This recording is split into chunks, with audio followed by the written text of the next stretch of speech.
Olá, podcasts.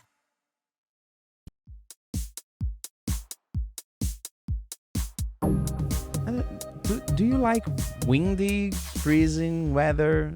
Is it okay for you? I knew you were gonna bring that up today. Yeah. For some reason, yes. No. I almost fell from my bike. Seriously. Seriously. Because of the wind, huh? Yeah, It's crazy. yeah. I'm not used to that. I'm not used to Sao Paulo being this cold, but I guess I've been to Curitiba in the past, and so being in that space of getting down to almost 0 or 2, I'm used to awful. it, and I can't stand it. But this is okay. But anything less than this is gonna start to get annoying. Do you feel like the bad weather takes off your willing to train? How do you deal with that? How you help your clients with bad weather and I don't know. No, I think that everything becomes a mindset. I think before, to be honest with you, as we had discussed in earlier podcasts, if you're not happy with the environment that you're in or your living space or where you are or what you're doing, then I think that it becomes a huge negative. And so me living in a place like New York where I wasn't necessarily happy not only with the environment but the weather and the negativity and so forth, I think that it really makes your body respond to the actual climate in such a different way because you're negative, period. But I think that when you're in a positive place, I'm in a positive place here, I look at the positives behind things. Yeah, I think I can understand having a positive environment with people, but how about the weather? You can't deal. No, but the with thing is this: when the weather is bad and you're in a positive place, you can say, okay, yes, it sucks when it's raining, or it's really bad when it's windy or freezing cold. But you put on your scarf, you put on your jacket, you put on your clothes, and you walk and you say, okay, so today I have this client, and I'm going to enjoy myself, and I'm going to make myself feel good. And I'm going to have my hot chocolate, and yes, I do drink hot chocolate, by the way, or my hot coffee. Everyone should. And I just going to enjoy my living experience in this cold that I do not like at all. But yes, it does affect me. It affects me more because of my body. I think that having had 8 surgeries, not counting the other 2, 10 total, but not counting the other 2, there is times because I have metal in my body where the wind goes through me and I am like screaming. That's why I think that, being in New York City, the worst weather is when it's raining, windy, and cold at the same time, and you're carrying an umbrella and you're walking down the street and you're holding the umbrella and you're holding it and you're shaking and you're shaking and you're shaking, and all of a sudden it just goes poof. You're like, no way, it just didn't break on me. It just didn't break on me. Yes, it did. It just broke. And then you're trying to pull it down, and trying to pull it down, and trying to pull it down.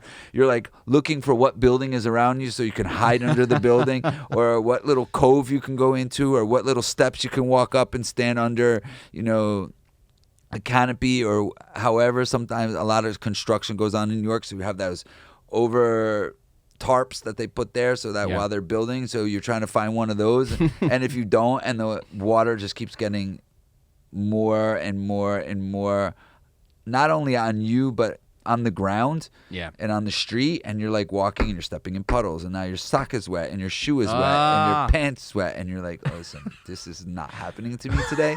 I just want to turn around and go home, and you're screaming, and I'm one of those people that just can't stand the weather. I really hate freezing cold. I mean, I used to love to ski, I'm not gonna lie. So if I'm in an environment like skiing or sightseeing somewhere that's super beautiful, I've been to the Czech Republic, in London, and Paris, and places where it's been super cold, Germany, and I'm like, okay, I can deal because I'm either on a work trip or in a place where I can just dive in and be like, okay, look at the scenery, it's amazing here. I don't care. Or I went to the Barcelona game one year in Barcelona, and it was freezing, winds, a little bit of rain, and I'm wearing my rain cap, but I'm like, I'm going to see Barcelona. I'm going to see Messi and Neymar and Suarez, and it's going to be an amazing game. I don't care, it's cold. But when you're like in a place where you do not feel comfortable and you are wet, I don't think it's comfortable for anybody. And as you said, once your socks are wet, nothing else matters. It all went down the hill. Nothing you think you can do to make your day better. Nothing will help. Let's go back to science just for 1 second, right? As I always say, the body starts its movement from its feet, right? Oh yeah. So let's talk about that, because your feet are what make you move, correct? Because you're walking. Okay. So yes, when your socks are wet and your feet are cold, your whole body is cold. I think it's your ears and your face, your hands and your feet. Those three places, if they're cold, you're cold. That's why I love it when people are, so you've sat in like a freezing cold tub, to get rid of some pain. I said, yeah. I said, I used to go in for like 10 minutes at a time, but I would always keep my head above. Yeah. And you keep your hands above. So yes, your bottom part of your body is cold, but at least your hands and your face aren't cold. But then if you go into a real cryotherapy, which I went to Monaco for work one time, and I went into their cryotherapy, and it's like a box, and you're in the real cryo chamber. Yeah. And you're there for 3 minutes, and you do have earmuffs on, and you do move around, but your hands, your feet, everything is freezing. So you're there for 3 minutes. Trust me, you feel amazing when you get out of there. Worst 3 minutes of your life. But it's where you close your eyes and you're like dancing. You're like, can you put on that rock and roll music, please? And you don't even want to listen to you want either like really hard hip hop or really hard rock and roll. You don't even want to listen to like calming music, because you won't be able to make it, because it's really cold. But it feels so good when you got out of it. But again, weather really affects people. Not only in mentally but physically, pain wise. Yeah. So if you are in a situation where you don't feel good about yourself already in your day, starting your day, and you go outside and it's freezing, and maybe you've had surgeries, or anyone that's had an injury in their life, the weather will affect it. It's just that's the pressure from the environment, the pressure from the rain, from the sleet, from the snow, from the wind. It really affects your body. And so it's one of those things where, as I always say, dress warm. And I've been using compression socks for a long time, and compression pants, as I'm wearing my compression socks right now, and my compression pants, by the way, as I can show you right here. But you use them. Look, I got my You use compression them pants. in hot weather as well. Yes, I do, because it makes you feel comfortable. Doesn't it get hot? No, I don't get cold. Okay. Right? So people are like, oh, what do you mean you don't get cold? Well, I get cold, but when I'm wearing my compression socks, and I'm wearing my compression pants, and I'm wearing, as my lovely fiance would say, 4 shirts and this and jacket and hat, like I'm walking around in my woolly hat and my, as you say in Portuguese, toca, all the time, even when it's hot. Because for me, I sweat, yes, but for me, I don't want to be cold, and It is really and so it's easy super hot to spot you on yes, the streets. Yes, because I'm not hot. So when I put it on, people are like, you're not sweating like crazy wearing this clothes? No. Obviously, if we're in 110-degree weather in Arizona and dry, yes. Yeah. I don't think I would wear my compression pants and my woolly hat and so forth. But I don't know. I'm comfortable. But I brought the issue of bad weather because as we are launching the app, days like this, where is, I don't know, help me with the Fahrenheit scale, because it's, I don't know, 15 degrees Celsius out there. So it's probably like 55. 55 for you who doesn't know Celsius. It is a day that I don't want to do anything. But let's suppose that I'm an active person and I'm using your app. Isn't your method great for practicing also indoors, not Yes. only outdoors? Yes, of course. How do you develop your method to function well indoors and outdoors? When you are in the indoor part of your movement, depending on what the weather is, you can have a rainy day, you can have a snowy day, you can have a windy day. You're still feeling the weather in the house. I don't think people realize that. Yeah. So if the weather is affecting me, I know it's affecting others. Maybe not the same, because there are going to be people out there and be like, yeah, what are you talking about? I'm not cold. It's raining outside, but I feel great. Okay, but there's a lot of people that have had injuries, health conditions, lifestyle deficiencies who literally can't move. On days like that, I change the way that we move. So it's not that my workouts are so challenging just physically. they're mentally challenging too, because you have to think about the movements, and I like everyone to have proper form, posture, resistance. So if it's colder, I'll do more stretching, more mat Pilates based, more balance based, things that you would use in your everyday. If you're going to be outside in the cold weather, you need that balance, you need that mobilization, you need that stabilization to your body if you're walking really fast or if you're hunched over. So posture is really important, especially when you go on the outside, because most of the people that are suffering for any type of injury or health condition in the past, when they do have to go out in this type of weather, and just like you said, you say to someone 55, 50 degrees, they're going to laugh at you, because in New York or Come on, it's Chicago. Brazil. It's no, Brazil. No, of course. But I'm just saying, in New York and Chicago, you're talking about minus 15, minus 20, minus 25, right? So, as far as when we're comparing, so 0 to 10 degrees, and so for in when you're getting down to 0 to 10 degrees, you're even talking minus 30, minus 35. So it's a different lifestyle, it's a different approach, but your approach is more stretching, elongating, opening up the pelvis, opening up the hips, allowing the feet to touch the ground and really engage. And you want to engage your movements, and you want to feel that you're relating those movements to what you would feel like on the everyday when you're leaving the house and you have to deal with rain or sleet or snow where you could slip and fall. So balance and stabilization is really big. You need to make sure that your posture is really good, because most people, if you're going outside and it's freezing cold, you're lifting your shoulders way up. You're doing those trap lifts without weights, and you're walking around with your head and your shoulders, and your ears are pinned up right by where your shoulders are. And so you need to open up and relax and feel and understand and create movement that people are going to be able to do. And the cool part about the JG method is not so abrasive.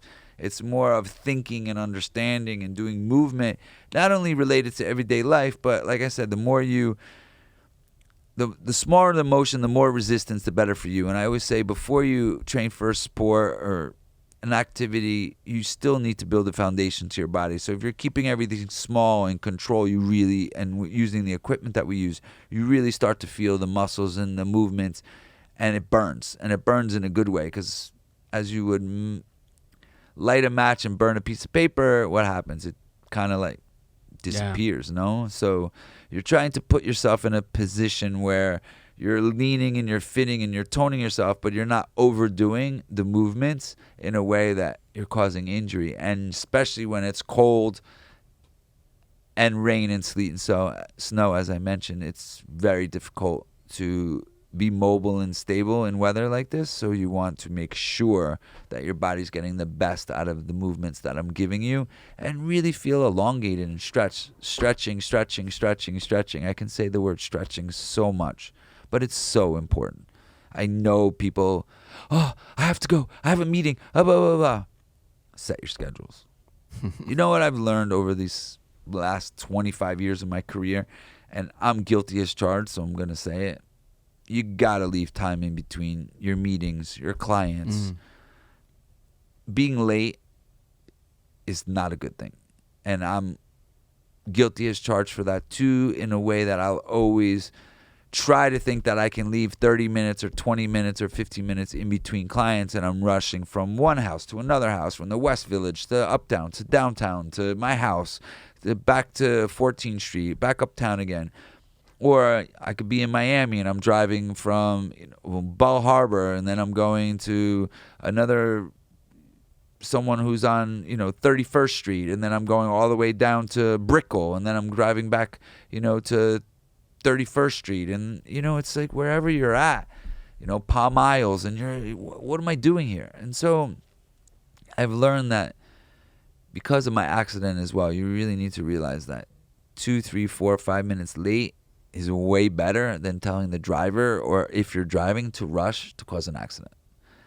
Number 2, it's scheduling. Schedule yourself in a way that you can leave your house 30 minutes before your meeting instead of 10 minutes before, even though it takes 10 minutes to get there. It's kind of cool being 10 minutes early rather than being 10 minutes late. Yeah. And it affects your mood. It affects your environment. It affects your social mentality. Because when you get there, you're already starting to apologize. You're already feeling bad for being late. You're already feeling bad in your body because you have to force your body through stress. And as we get older, we learn that stress is just not a good thing. And again, something that I've done a lot in my life, and now that I've come to realize that meditation and spirituality and loving and believing and trusting in you, it brings more to the table by stepping out of yourself and saying, you know what, I'm really stressed today. How am I going to fix that? Well, instead of yelling at everybody, which I used to do all the time, I'm going to walk away for a second. I'm going to take a deep breath. I'm going to think about what's positive about where I'm at and then move forward. Because you get more with honey than you do with vinegar. And again, part of these podcasts and part of me opening up to everyone out there is I think that we all suffer from this. Yeah. And I've been through so much in my life and traveled the world and saw so many different cultures and the way people think and feel and understand. Stress is just not good for the body. And even though I know we all have stress, if you can find that balance of meditation and spirituality and taking time to think about what I always say in exercise is think first, then do. Mm-hmm. Right? Think about the movement I give you. Think about the exercise we're doing. Think about the form, posture, and resistance before you start. Yes, of course, you may do 2 or 3 exercises with bad form, but I always say it's better to do 5 or 6 or 7 good repetitions than 10 bad repetitions. And so if a trainer is pushing you and saying, come on, 10 more, 15 more, we're not in a sport. We're training for ourselves. We're training for us to feel good. So if your body doesn't feel right, if you feel a twitch or a tweak or a pinch or a sharp jab or whatever it is, stop. Stop. Those 2 extra repetitions, I promise you, are not getting you anywhere. I promise you that. Those burpees, those jump squats, those scorpion kicks, the donkey kicks, all these things that I'm starting to do videos about, they're just not necessary. What does a walking lunge do for you? Are you playing a sport that you need to use a walking lunge? There's a way to do a walking lunge where you stop, start, stop, start, stop, start, or just do a lunge in a static, stable position where you're activating your glutes and you're pulling down and you're coming up. And what's the purpose of going all the way down to the ground to go all the way up? Nothing. Can you teach that? Yes. But if you're not going to use it in your everyday lifestyle, then why are you doing it? I don't believe that you need to lunge all the way to the ground. A push-up. I love when I see guys do a push-up and they go all the way to the ground and all the way back up. And I'm like, that's not a push-up. That's a shoulder up. No, I'm serious. You're using your shoulder and your glenohumeral joint, which is right in where your shoulder area is, or your traps to do a push-up. That's not a push-up. You're not using your chest. And I know I'm going to go really long here. In the NFL Combine, they have different exercise that you need to do to prove your strength, correct? Well, what's a proper chest press? A proper chest press is when you bring the actual bar down to shoulder level and then use your chest to push it up. That doesn't mean lock your shoulders at the end. That doesn't mean bounce it off your chest so that it's getting momentum from the strength that this individual has anyway. So some guy's like, yeah, I did 35 power lifts of 225 pounds. Yeah, but how many times did it bounce off your chest? So that's not a real chest press. That's a momentum press. And I'm not, and I know that people are going to be looking, you don't know what you're talking about. Of course I do. Because in reality, you have to look at the movement and the exercise. What does a burpee do for you? Please tell me. Please tell me, besides break your back or break your knees or break your shoulders. It doesn't do anything for you. You can't tell me out of 100 million or more exercises and movements and motions that you can do in your life that you have to do a burpee. Why does a woman have to do a pull-up or a push-up? And I'm not saying a woman can't do it. So don't go there, please. Not at all. Not necessary. What, to cause pain in their shoulders? No, if you're using it for a sport or an activity, if you're a wall climber, if you're someone that climbs a wall for fun, even for fun, I'm going to be honest, then use it. Then you would actually need to do a push-up because you have to hold yourself up. If you're doing something that makes you hold yourself up in the air for strength and momentum, yes, you would do it.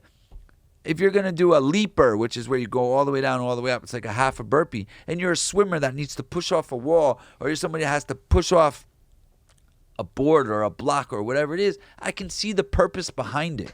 But there are other ways to do it.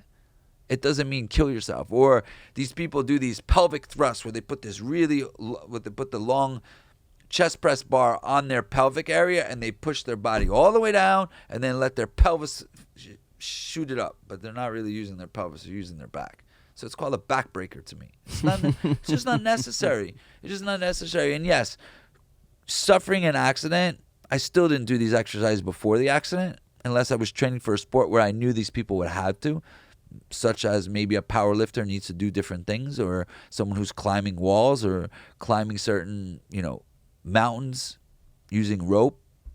If you're going to climb Mount Everest, whatever, maybe there's yes, you have to put your body through certain painful movements and exercises because that's the pain that you're going to be using. But a normal everyday person that sits at a desk all day, that's never jumped on a box before, that's 3 feet high, yeah, come into the gym. No warm up, no anything to get the body functionally moving properly. And you're like, yeah, jump 3 feet. Person like hits their knee the first time, hits their leg the second time, third time they fall on their face. One of my clients told me today, wow, yesterday they shut the gym down because a guy fell off the treadmill. Oh. Well, to be honest with you, if the treadmill doesn't short circuit, I'm sure that the guy was on his phone. 100%. Just like the guy who hit me in his car was on his phone. Why do people need to bring their phone? I'm not talking about listening to music. But why do people need to be texting while they're walking on a treadmill? Please tell me what that does. And I won't mention names, but one of my clients was running on the treadmill and playing on his phone. The phone flew off, went under his foot. He twisted his ankle so bad. And it was because of my training, to be honest with you. And I'm sure he'll hear this one day, that he was able to walk after 3 days. Because literally, his ankle was so swollen I can't even understand.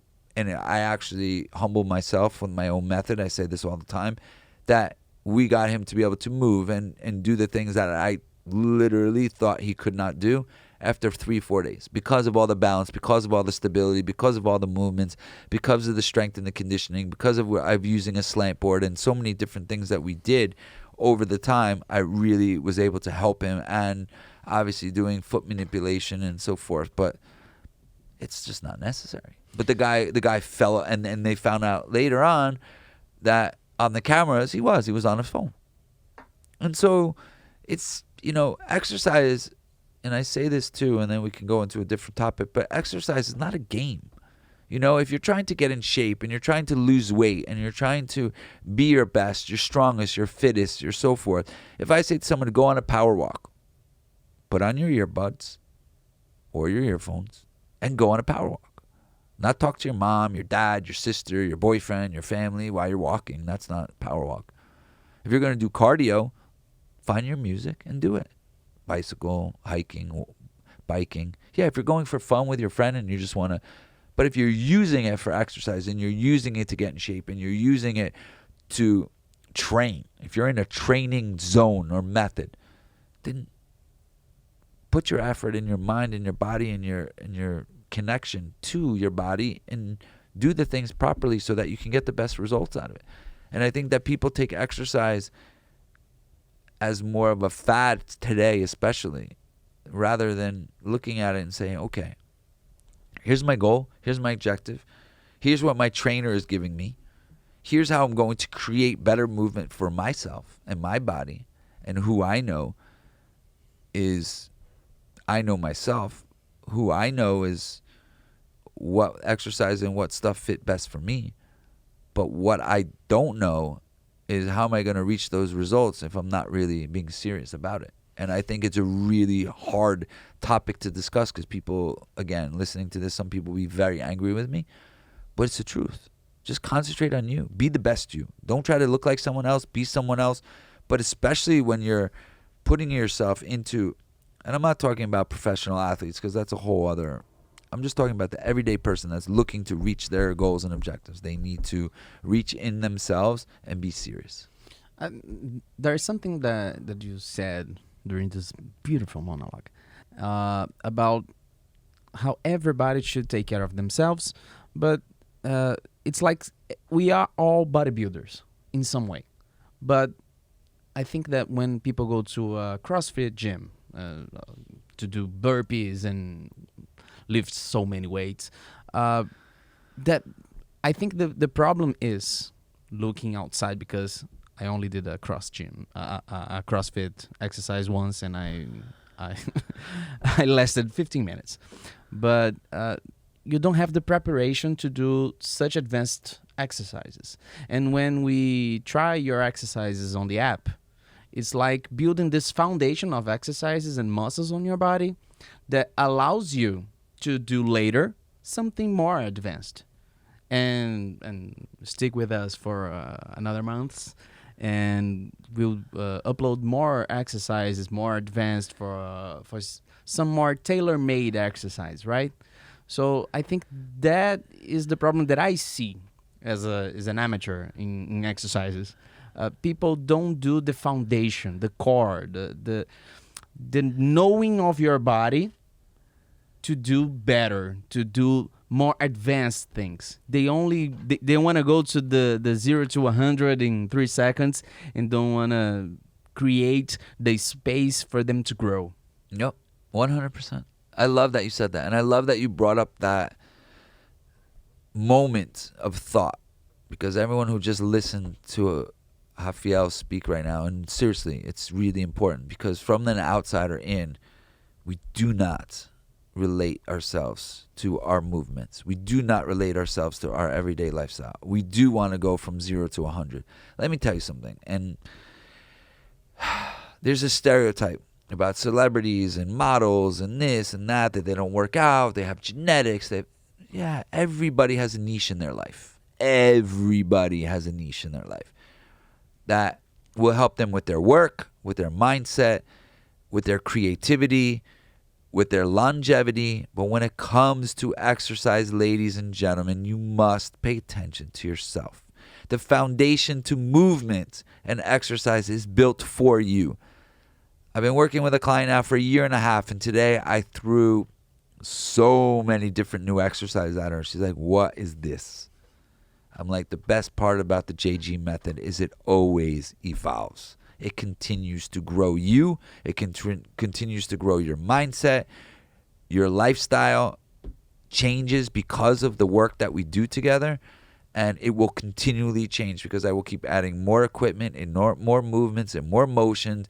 So at one point you may have 2 steps in front of you, a slant board, a big red ball, discs, ankle weights, hand weights, so forth. Because in our daily lives we use so many different muscles and we use so many different movements. And there's days where you're pushing your cart or you're pushing your baby in her carriage, and you're carrying your suitcase and your telephone and a bottle of water and another handbag and all of this at the same time. Correct? I know that for sure. Or you're walking up and down the stairs, turning around, going back down, going back up, grabbing something from the ground, picking it back up, going back and sitting on your couch, getting off your couch, rolling over the wrong way, bending down the wrong way, reaching the wrong way, and now your back hurts. But if you practice all these different types of movements and all these type of resistance-based movements where your brain has to think all the time, your brain will take you to a place where it's like, you know what? I know what Justin has taught me on how to reach properly, how to bend properly, how to rotate properly, how to step properly, how to lunge properly, how to sit properly. All these things go into your everyday lifestyle. So when you're doing these movements, your body will stop you because your mind-brain-body connection is there, and it will say, whoa, I'm not going to reach that way. I'm not going to pick up that box that way. I'm not going to grab my child that way, because if I do, I have a little man named Justin on my right or my left shoulder speaking in my ear, gawking in my ear, screaming at me, slow down, start over, patience, think. And all my clients say that to me. They're like, Justin, that's what we love about you, is you're always so firm and stern with movement, making sure that the people are doing the motions and the movements in the proper form, posture, and resistance. Anybody can swing their leg. Anyone can go fast. And again, when you're training for a sport that you need that type of velocity, we will train that way. But if you don't need it, just like Rafael said, why are you going from 0 to 100? The coolest part for me is when I put a towel on the ground and I teach you how to activate your foot.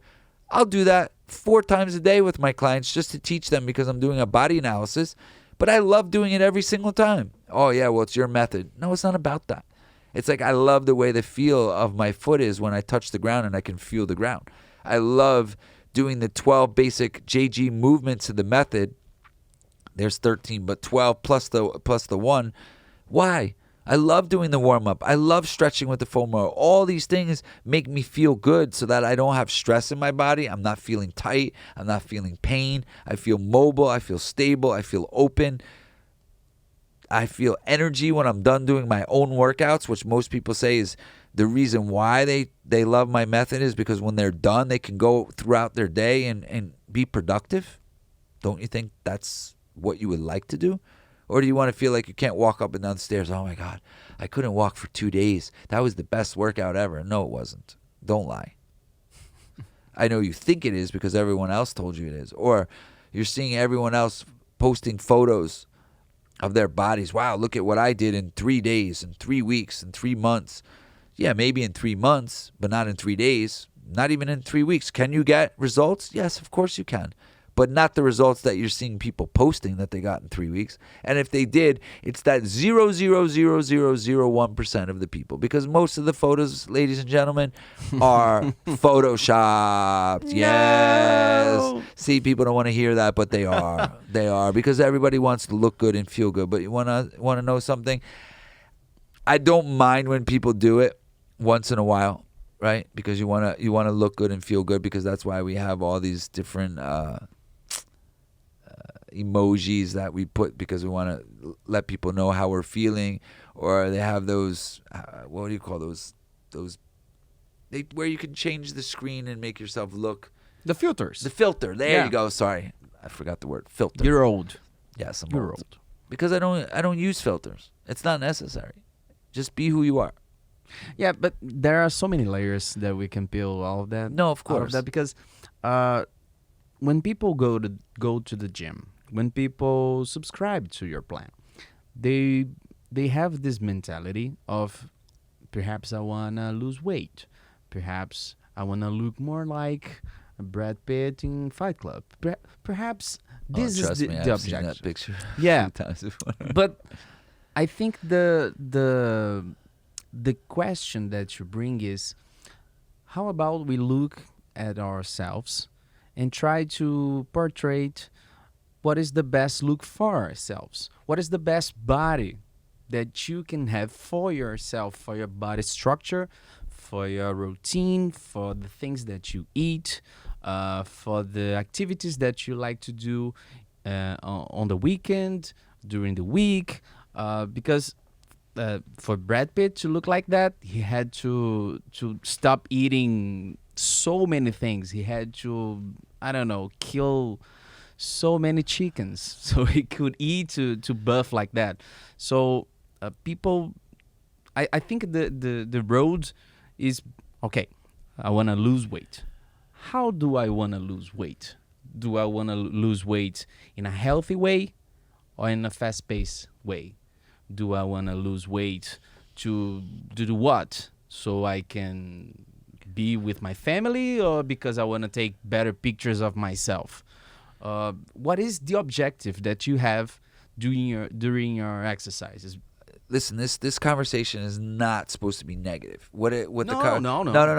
I'm letting people know at home. It's not supposed to be negative. I don't want people to think like, oh my God, I'm never going to get in shape because Justin said that I can't get in shape. No. What is the shape? Exactly. And that's why I really like this bounce off that we're having, because what you think is shape may not be shape in the eyes of JG, but shape for me is feeling beautiful in yourself. Not being that long, lean, tone, fit. I need to look like a Victoria's Secret model, so please stop stereotyping me as that. And because that I've worked, can happen. And you did happen. Yes. Yeah. But everybody has success, and everybody needs to think positive. And I always bring professional athletes into this. Why?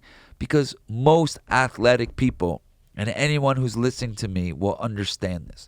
Anybody that I've worked with over the years that have started their athleticism at 3, 4, 5 years old, playing tennis, swimming, running, playing any type of sport, gymnastics, dancing. You can't compare yourself to these people. So someone who's danced for 13 years, ballet, someone who's did gymnastics since they were 3, 4 years old until 16, 17, and then became a supermodel. People that were professional ice skaters from when they were 3, 4, 5, and they skated until they were 15, 16. The basketball, baseball, football, hockey, soccer player that grew up playing from when they were 3, 4, 5, when they could swing the bat or hit the tennis ball. You cannot compare yourselves to them.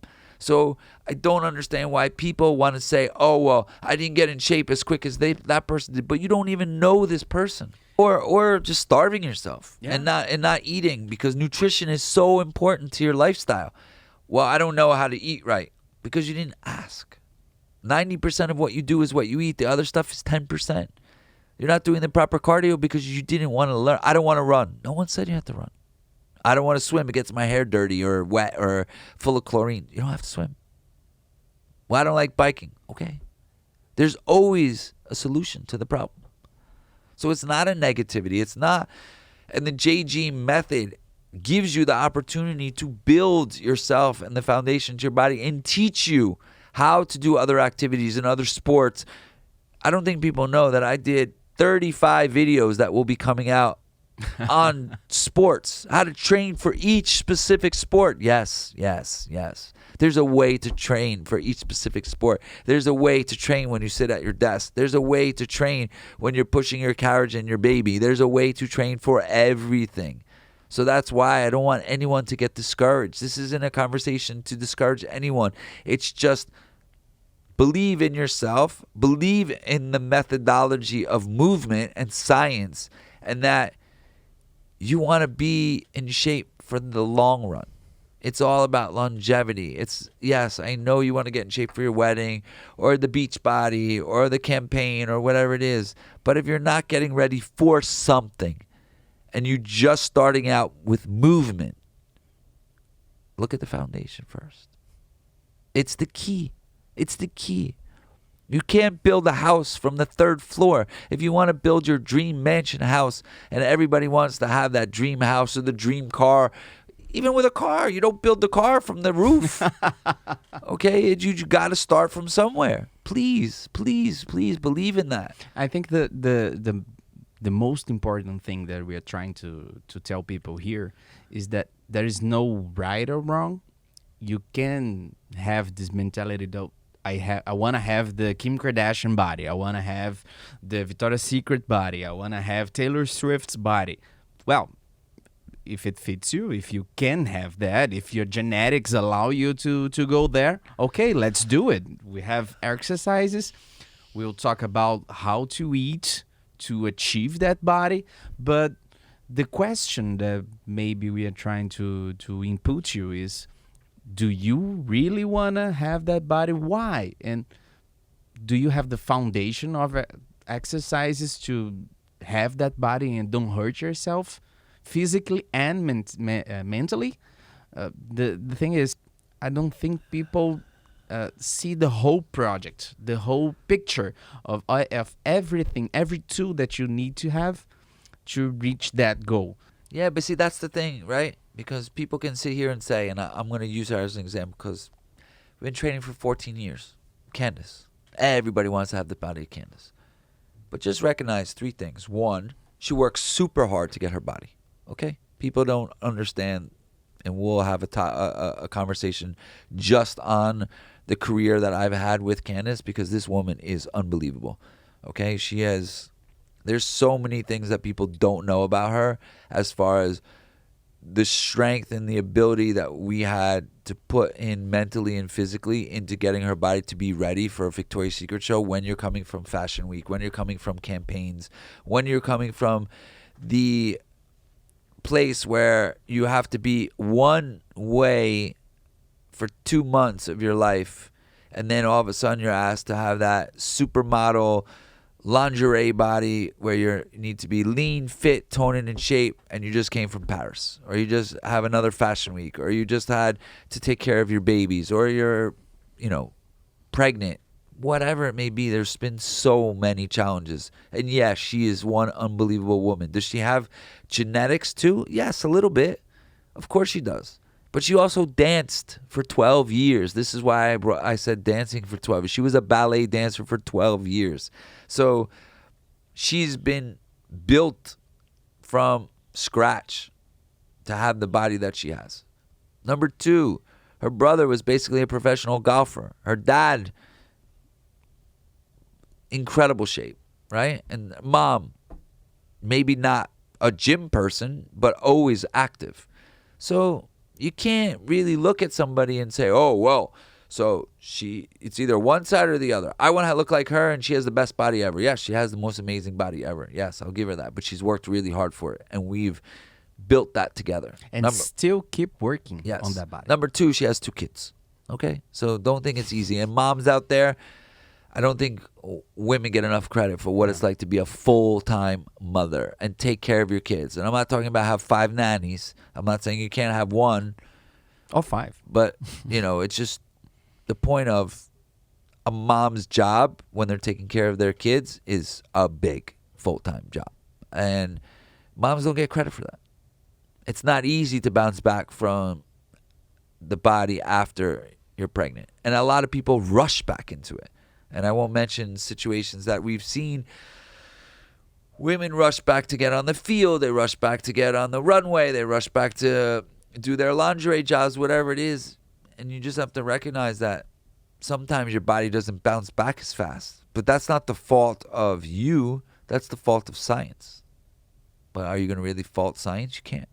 Because everybody's different. Everybody's different. So what's good for one isn't necessarily good for the next. And I say that all the time because it's just because you saw 1 or 2 or 3 women bounce back after having a baby, you don't know what they were doing to bounce back right away. And I'm not being negative. It's just grass is always greener on the other side, and don't judge the book by its cover. Okay? I think the first step, correct me if I'm wrong, but the first step to have the best body that you can have is let go of the pressure of comparison and focus on yourself. Yes, 100%. What is the project that I'm designing for my body? What do I need? What are the tools that I need? And that is one of the major things that I like about the method and the app. The tools that you are providing the people is the foundation for the body, so people don't get hurt, because it's a pain.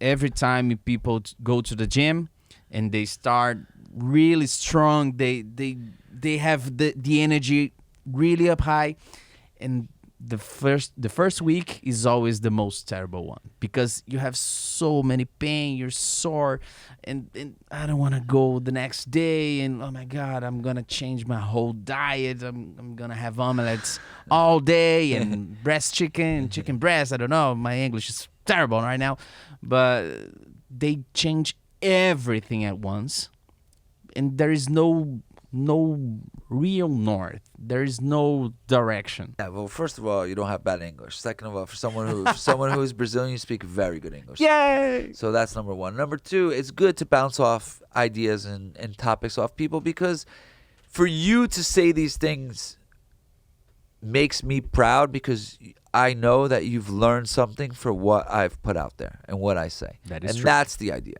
The idea is for me to teach all of you how to be the best you. And that's why I say, at the end of the day, it's all about being the best you. Because it is. How are you going to handle your own ability, disability? How do you learn how to say or speak to people? It's because the speaking and the engagement that you have with others must come from from understanding, from belief systems. Me seeing your body, me seeing the way you move, me seeing the way you adapt to the environment that you're in. Number 2, when you learn how to sing a song, even though I'm the worst singer in the world. And it's not about singing the song where people are like, yeah, wow, he's a great singer. But how did I learn all the lyrics? It's repetition. Listening to the song over and over and over again. What happens? It gets embedded in your brain. Yeah. And then you can repeat the song. So how many songs out there that you've heard so many different times and you know all the words, some of the words, or none of the words?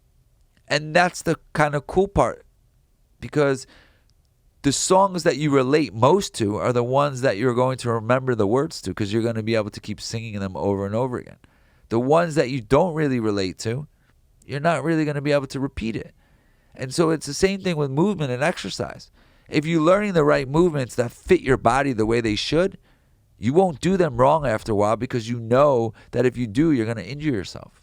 Yeah. The exercises that you don't participate in is the same thing that the song that you kind of don't like. You won't go back to learning that song, but you won't go back to doing those exercises. You're like, I'm not doing that burpee. I'm not doing that walking lunge. I'm not doing that jump squat because it hurt me. I don't want to listen to that song. It bugs me. Same thing. So your relationship to movement, to exercise, to physical, to mental, to being prepared for whatever you're preparing yourself for is all based on who you are, your mindset, and again, being the best you. And when you approach that exercise routine or sequence of movements or classes, Pilates, yoga, boxing, movement, motion, balance, stability, CrossFit, swimming, tennis, hockey, boxing, whatever it may be, it's you're approaching these activities or these classes in the mindset, no, I'm going to do these with proper form, proper posture, proper resistance, because I built the foundation to my body. And I know who I am, and I know what my body can handle, and I know what my body can't handle. And that's what the JG method does for you. It teaches you how to be present and how to look at the past and say, you know what? I made this mistake before, and I'm not going to make it again. I'm going to believe in myself today because I know the exercise that work properly for me. I know that I'm going to participate in this method because I know my foundation is built, my lifestyle is built, and I have a way to exercise for 15, 30, 45 minutes, even an hour. And I know that when I leave, I have a smile on my face, I'm not in pain, and I know that I'm creating a better lifestyle. I'm reaching my goals and objectives. I'm going to reach my dream body. But I did it in my own way because I didn't rush the process. And if you can do that, ladies and gentlemen, you are a winner. Winner, winner, chicken dinner. And I want you all to understand that it is. It's about how do you win with yourself? How can I believe, love, and trust myself and know at the end of the day, it's all about being the best you. Because if you really, really study yourself and understand your body type, and your lifestyle, there's exercise out there for everyone from 6 to 106. And if I can teach you that, then I did my job. And if you can teach yourself that, then you've done your job. And as a team, as a community, and as the JG method and the app and the movements that we give you and the exercise we give you and the questions that you ask and the videos that you send in for me to analyze and to go over with you, that's what's going to make you succeed. So next time, we are going to discuss a couple of my clients. Yeah. And we are going to go over how I was able to get them to reach their goals and objectives, and not just the supermodels. There will be two. But then I will talk about some of the overweight women that I've worked with, some of the underweight women that I've worked with, different people that have had car accidents, have been through different diseases and disabilities that they haven't been able to reach a certain place because of these elements. But there's always movement and exercise for you. Thank you.